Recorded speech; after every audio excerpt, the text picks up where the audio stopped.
ظہر، عصر، مغرب، عشاء اور فجر۔ آج کی اس آیت کے اندر تہجد کی نماز کے متعلق ارشاد ہے کہ وَمِنَ اللَّيْلِ فَتَہجد بِهِ، کہ رات کے وقت میں تہجد پڑھ لیا کریں۔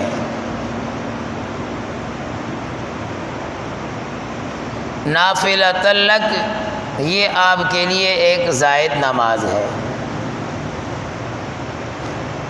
اس سے پہلے آپ صلی اللہ علیہ وسلم پر تہجد کی نماز فرض تھی، آپ پر بھی اور امت پر بھی۔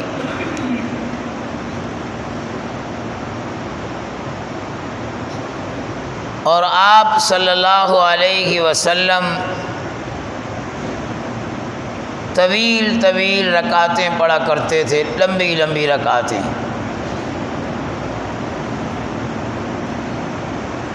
اتنی لمبی رکعتیں کہ صحابی فرماتے ہیں کہ ام المومنین نے یا کسی نے پوچھا اور کہا کہ یا رسول اللہ، آپ اتنی طویل نمازیں پڑھتے ہیں، حالانکہ اللہ نے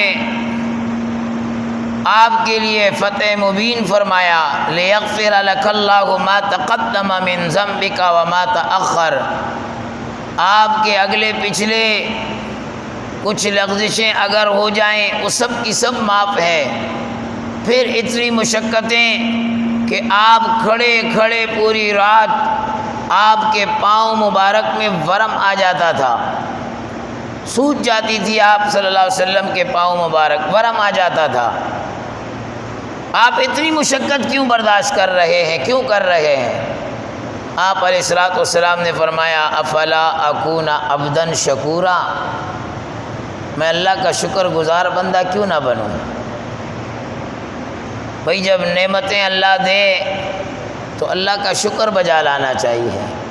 ہم نعمتوں میں اللہ کو بھول جاتے ہیں، تکلیف میں صرف اللہ کو یاد رکھتے ہیں، یہ نامناسب ہے۔ تو آپ علیہ السلام لمبی رکعتیں، اللہ رب العالمین نے ارشاد فرمایا یا ایھا المزمل قم اللیل الا قلیلا، اے کمبل اوڑھنے والے پیغمبر، یا ایھا المزمل، یا ایھا المزمل، اے کمبل اوڑھنے والے پیغمبر، قم اللیل الا قلیلا، رات کو کھڑے ہو تو تھوڑا سا کم کر دو۔ اتنا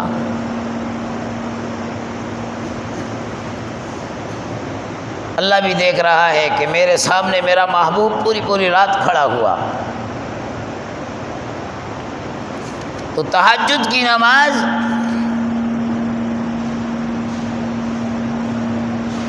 منسوخ ہو گئی پھر اس کی فرضیت امت کے اوپر سے۔ آپ علیہ الصلوۃ والسلام پر فرض تھی یا نہیں؟ بعض فرماتے ہیں تھی اور بعض فرماتے نہیں۔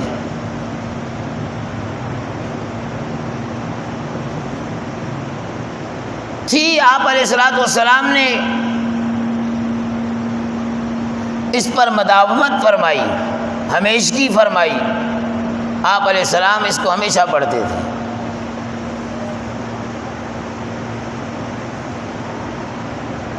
آپ نے فرمایا مجھ پر 3 چیزیں فرض ہیں جو امت پر نہیں، وطر، مسواک، رات کی نماز۔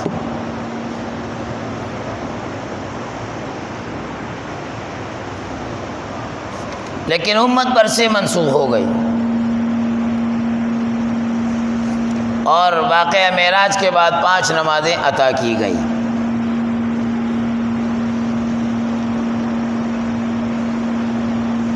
تو یہ مبارک نماز ہے۔ آپ علیہ الصلوۃ والسلام نے فرمایا کہ فرض نمازوں کے بعد اگر کوئی اللہ کو محبوب نماز ہے تو وہ رات کی نماز ہے، وہ رات کی نماز ہے۔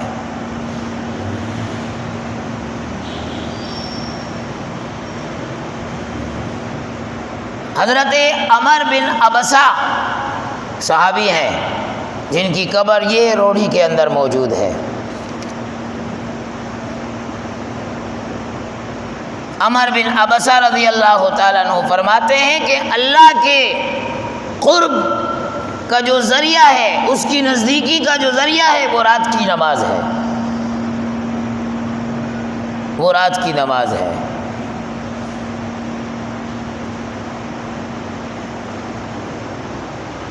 حضرت مالک اشعری رضی اللہ تعالیٰ عنہ فرماتے ہیں کہ آپ صلی اللہ علیہ وسلم نے فرمایا کہ جنت میں کچھ بالا خانے ایسے ہیں جس میں اندر آدمی بیٹھ کر باہر کا حصہ دیکھ سکتا ہے، باہر والا اندر کا حصہ اور منظر دیکھ سکتا ہے۔ فرمایا وہ اس کے لیے جو یہ 4 کام کرے۔ پہلی بات ارشاد فرمائی کہ وہ نرمی کو اختیار کرے، دوسرا فرمایا وہ کھانا کھلایا کرے، تیسرا فرمایا وہ لگاتار روزے رکھا کرے، چوتھا فرمایا کہ وہ رات کی نمازیں پڑھا کرے۔ یہ جنت کے بالا خانے ان کے لیے اللہ نے تیار کر کے رکھے ہوئے ہیں۔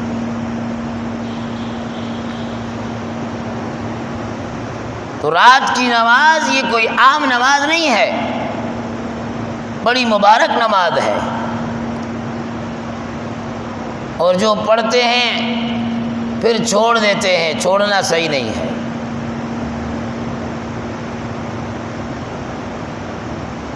جنہوں نے چھوڑا ہے، ترک کیا ہے، وہ دوبارہ شروع کریں۔ آپ علیہ الصلوۃ والسلام نے فرمایا جو پڑھتے پڑھتے چھوڑ دیتے ہیں پھر شیطان ان کے کان میں پیشاب کر کے چلا جاتا ہے۔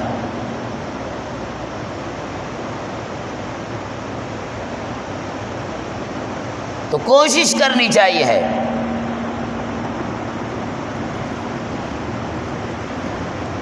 جتنی آپ کی سکت ہو، ہمت ہو، 2 رکعت کی ہمت ہے تو آپ 2 رکعت پڑھ لیا کریں۔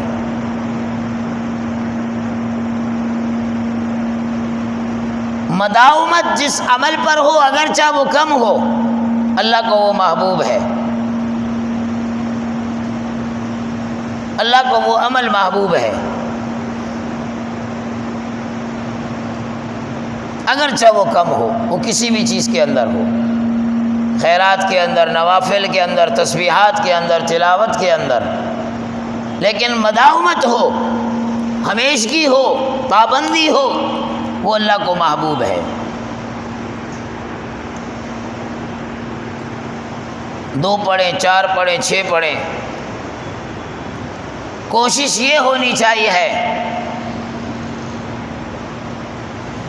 جو پڑھنے والے احباب ہیں کہ ان کی آخری نماز رات کی وہ وتر ہونی چاہیے، وتر آخری نماز۔ حدیث میں جہاں پر بھی آیا، کہیں پر بھی آپ علیہ السلام نے یہ نہیں فرمایا کہ وتر پڑھ کر پھر نفل پڑھا کرو۔ اگر بخاری شریف ہے تو وہاں پر بھی یہی ہے کہ آپ علیہ السلام نے ثم رکعتین ثم رکعتین ثم رکعتین ثم رکعتین ثم رکعتین ثم رکعتین ثم اوتر، 2 رکعت نفل پڑھے، پھر 2 پڑھے، پھر 2 پڑھے، پھر 2 پڑھے، پھر 2 پڑھے، پھر 2 پڑھے، پھر وتر کی۔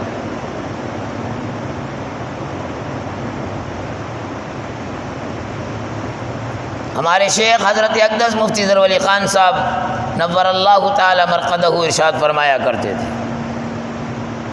کہ رات سونے سے پہلے 8 رکعت قیام اللیل کی نیت سے پڑھ لیا کریں، پھر جب رات میں اٹھ جائیں تو 12 رکعت پڑھ لیں، 8 اور 12 20، رمضان میں 20 رکعت تراویح ہو جاتی ہے، آخر میں وتر پڑھ لیا کریں۔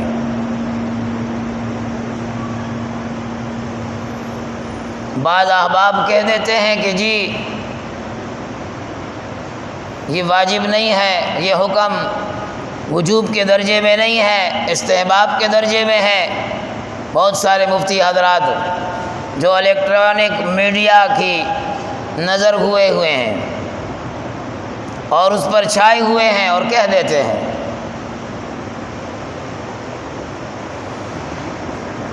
اگر اس طرح استحبابی حکم جاری کرنا شروع کر دیا جائے تو پھر تو پانی بھی کھڑے ہو کر پیو، پھر پیشاب بھی کھڑے ہو کر کرو،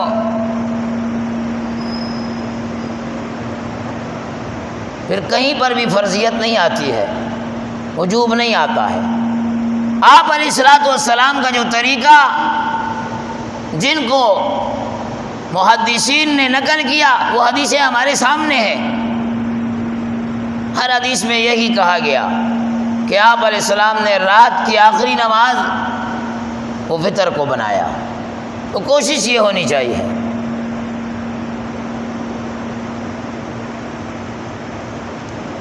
مجھ سے ایک مولوی صاحب پوچھنے لگے کہ اس کا فائدہ کیا ہوگا اگر ہم وطر رات میں پڑھ لیتے ہیں عشاء کے ساتھ؟ آپ کہتے ہو کہ نہیں آخر میں پڑھو۔ میں نے کہا اس کا ایک فائدہ وہ یہ ہوگا کہ اللہ تہجد کی توفیق دے دے گا۔ وطر نہیں پڑھا ہوگا، صحن پر ہوگا کہ بھائی وطر پڑھنا ہے، رات اٹھ جائے گا۔ اور جب انسان معمول بنا لے جس کے اندر طلب ہو، اللہ اسے ایسے نہیں چھوڑتا۔ فرمایا رات میں فرشتوں کی 3 جماعتیں بن جاتی ہیں۔ ایک جماعت وہ جماعت ہے جو تبکیاں دیتی ہے، سلاتی ہے، سو جا سو جا سو جا، وہ تبکیاں دے رہی ہے۔ کیونکہ جب تہجد کا وقت ہوتا ہے، آپ دیکھیں عشاء کے بعد بڑی گہما گہمی، بڑی بارونق مجلسیں، بڑی شور و شغب والی مجلسیں۔ اجی ہم تو رات دیر تک جاگتے ہیں، شادی بیاہ کے پروگرامات اٹینڈ کرتے ہیں، صحیح ہے وہ سارا کچھ کرتے ہیں، لیکن جب تہجد کا وقت آتا ہے رب کو بھی وہ پسند نہیں ہے۔ فرشتوں کی وہ جماعت تبکیاں دیتی ہے، سو جاؤ سو جاؤ، تمہارا کام ہی نہیں ہے تہجد پڑھنا۔ ان کو اس وقت میں سلا دیا جاتا ہے، رات بھر جاگتے ہیں، لیکن جب تہجد کا وہ مبارک وقت، وہ مبارک گھڑیاں آتی ہیں، سلا دیا جاتا ہے انہیں۔ آپ دیکھ لیں خود ماحول میں،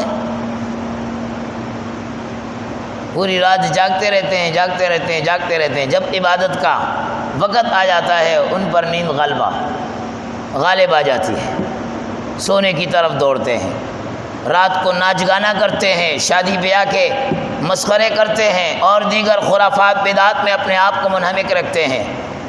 لیکن جب یہ وقت آ جاتا ہے ذرا سی بھی ان کی ہمت نہیں ہوتی۔ ایسا ہے کہ نہیں؟ نیند غالب گر جاتے ہیں، جہاں ہیں وہیں پڑ جاتے ہیں۔ دوسری جماعت وہ جماعت ہے، فرمایا سوئے ہوئے ہوتے ہیں، وہ اٹھاتے ہیں، سارا دن تھکے ہوئے، سارا دن دوڑ دھوپ کو برداشت کیے ہوئے، سارا دن محنت مزدوری کیے ہوئے، رات کو عشاء پڑھ کر سو جاتے ہیں۔ فرشتوں کی وہ جماعت انہیں جگاتی ہے۔ اکثر لوگ نہیں کہتے کہ یار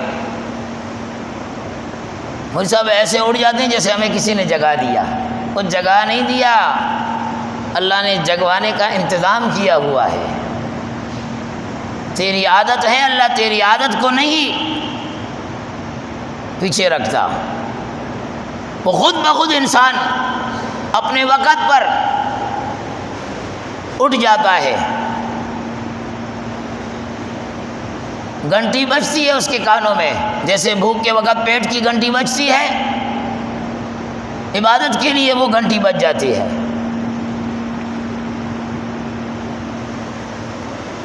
اور تیسری وہ جماعت ہے فرشتوں کی، فرمایا رب العالمین کو وہ محبوب لوگ ہیں۔ اللہ فرماتا ہے فرشتوں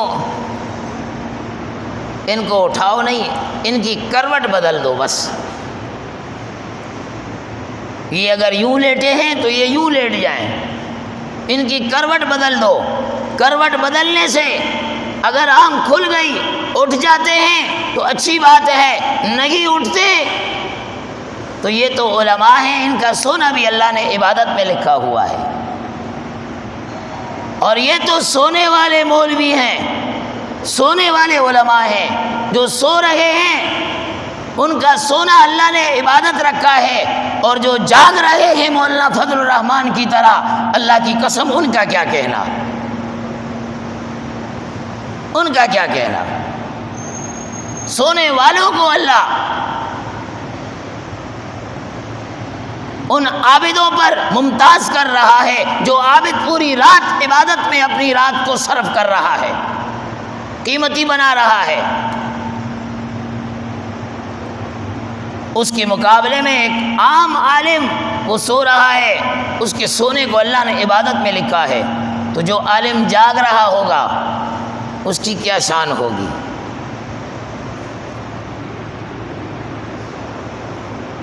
تو تہجد ایک عظیم عبادت ہے، ایک عظیم عبادت۔ آپ علیہ الصلوۃ والسلام اور آپ کے صحابہ اسے ادا کیا کرتے تھے۔ آج تو افسوس کہ آج ہمیں پتہ ہی نہیں ہے، آج تو ہم تہجد کیا عشاء کی نماز سے ہی غافل ہیں۔ کہنے والوں نے کہا کہ جس نے عشاء کی نماز پڑھی گویا آدھی رات عبادت کا ثواب لے گیا، اور جس نے فجر پڑھی گویا پوری رات عبادت کا ثواب لے گیا۔ آج تو خاص خاص دنوں میں بس ہم نے نماز کو ان خاص دنوں کے ساتھ متعین کر دیا ہے، بس کہ بھئی آج یہ خاص دن ہے تو اس دن میں نماز پڑھنی ہے۔ نماز تو انسان کی بلوغت سے لے کر موت تک اگر وہ بستر مرگ پر پڑا ہوا ہے تو بھی نماز معاف نہیں ہے، معاف نہیں ہے۔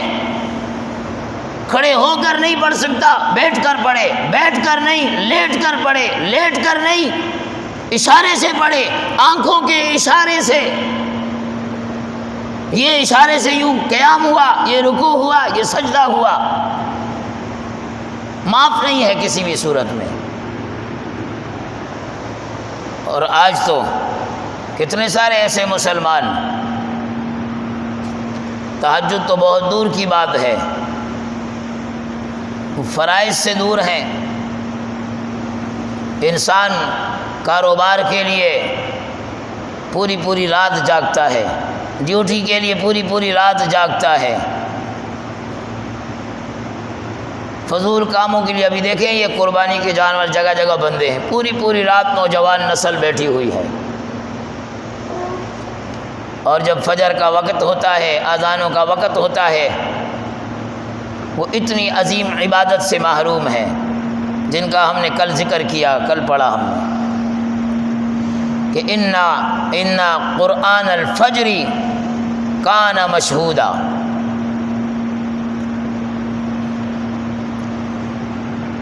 تو آپ علیہ الصلوۃ والسلام سے کہا کہ بھئی یہ آپ کے لیے زائد نماز ہے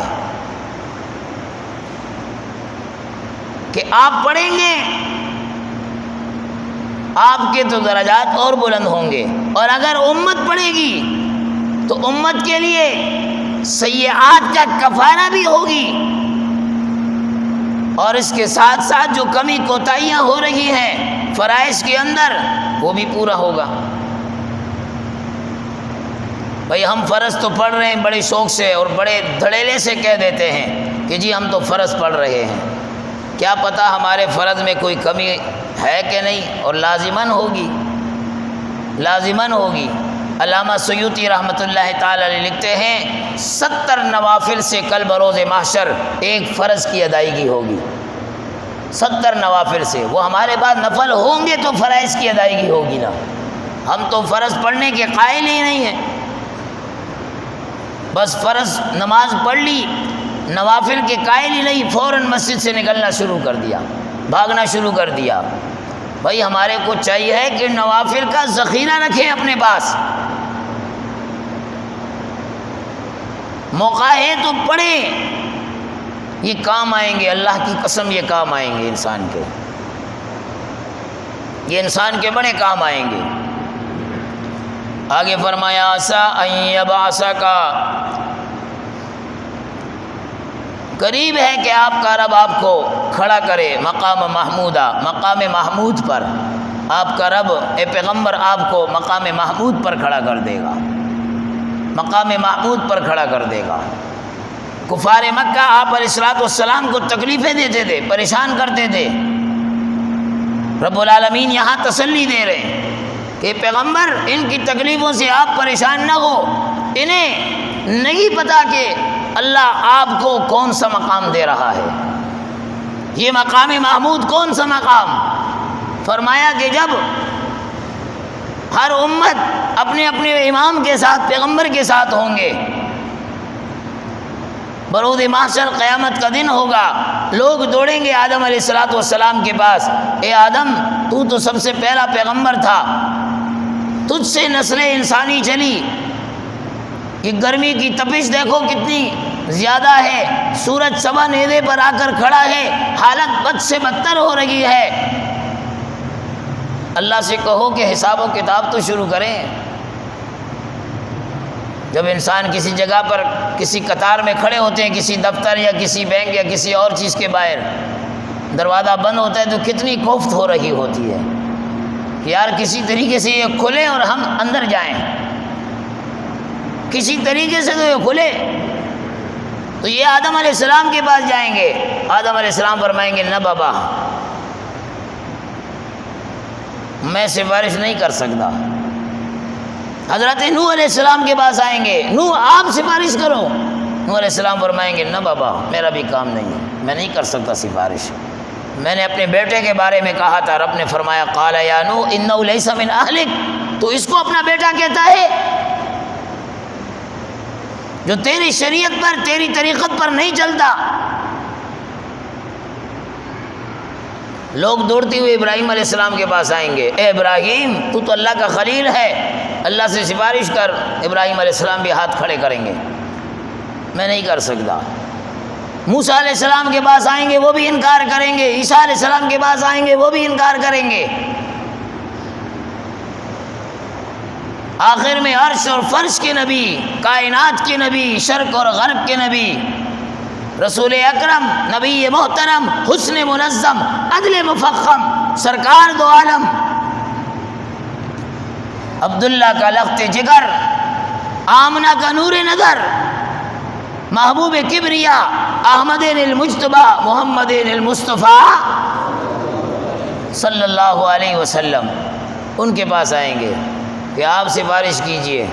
اللہ کا نبی عرش کے نیچے اپنا سر رکھ دے گا سجدے میں، اور وہ تعریف اللہ کی کرے گا، اللہ وہ باتیں ان کی زبان پر الہام کے ذریعے ڈال دے گا کہ جو کسی کے قلب پر ایسی تعریف کبھی نہیں آئی، ایسی تعریف سجدے میں سر رکھ کر۔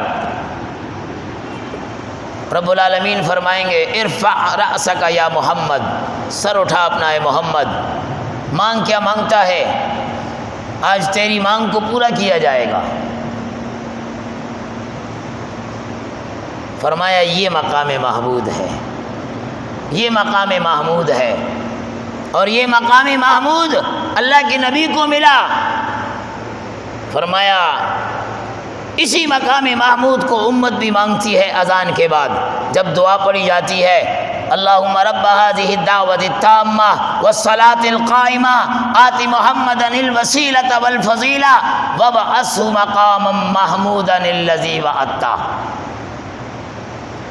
اذان کے بعد امتی بھی مانگتا ہے، امتی بھی مانگتا ہے، اور فرمایا جو آدمی اذان کے بعد یہ دعا پڑھتا ہے، علامہ شبلی رحمۃ اللہ تعالی نے لکھا ہے کہ جو اذان کے بعد یہ دعا پڑھتا ہے اس کے لیے محبوب کی شفاعت وہ واجب ہو جاتی ہے، وہ لازم ہو جاتی ہے۔ اللہ اکبر کبیرہ۔ آج تو اذان کا احترام ہی نہیں ہوتا، اذان تو اتنی مبارک کلمات ان کا احترام ہی نہیں، لوگ اپنی گپ شپ میں لگے ہوئے ہیں۔ لوگ اپنی گپ شپ میں لگے ہوئے ہیں۔ حضرت احمد علی لاہوری رحمۃ اللہ تعالی علیہ فرماتے تھے کہ جو آذان کا احترام کرتا ہے اللہ رب العالمین مرنے سے پہلے اس کی زبان پر کلمے کو جاری کر دیتے ہیں، کلمے کو جاری کر دیتے ہیں۔ تو فرمایا قریب ہے اے محمد آپ کو کھڑا کیا جائے مقام محمود پر، اللہ رب العالمین اپنے پیارے حبیب کی شفاعت سفارش ہم سب کے حق میں قبول